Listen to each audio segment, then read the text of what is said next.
The Kenyan military entered Somalia in 2011 to fend off the Al-Shabaab threat on land, air and water.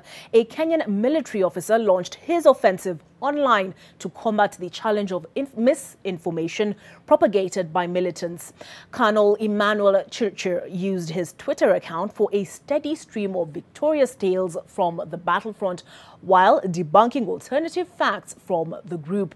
NTV's Rose Wangui spoke to Colonel Chirchir, who reflects back on the use of social media in combat then and now and its impact on real-world communities. 10 years ago, Kenya launched a military intervention into Somalia in an effort to seize the Al-Shabaab stronghold of Kismayo. The Kenyan military and the Somali militants entered into a new campaign, a social media online war. Colonel Emmanuel Chirchir was a press officer in the Strategic Communications Office of the military at the time. Armed with only his fingers, his core task was to fend off a social media propaganda campaign mounted by the enemy. Under his command, the KDF communication team not only responded to, but also clarified claims by the KDF's foes in southern Somalia, the militant Islamist of Al-Shabaab. Al-Shabaab had a very good system of communicating, of spewing its own propaganda. And of course, technology gave them that particular environment. There were two channels, were basically Twitter at that particular time, and through the Al-Kataib media. So that was our channel of engagement.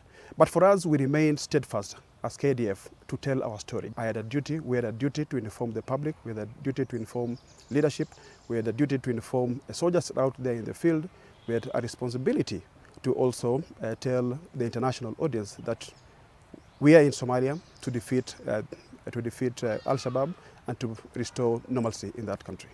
Due to these engagements online, he attracted a huge following by tweeting both warnings and claims of victory to those on either side of the Kenya-Somalia border.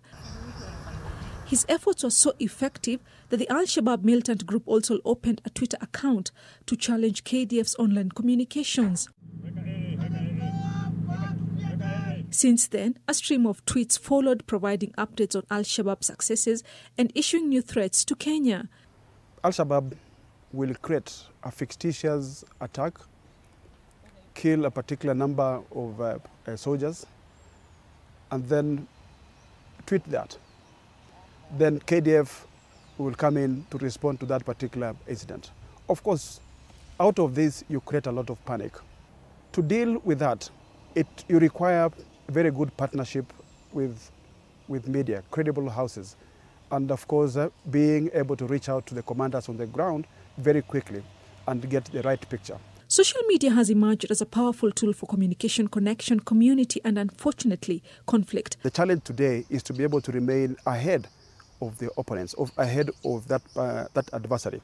That if you delay in telling your story, that other person will start shaping the narrative that you need to be saying. So for me, I will say that if anything has changed, let's move towards fast. Over the last 10 years, KDF has put up a social media presence covering all major social media applications in a bid to arm itself for the online war, just as it does on land, air and sea. Rose Wangui, NTV.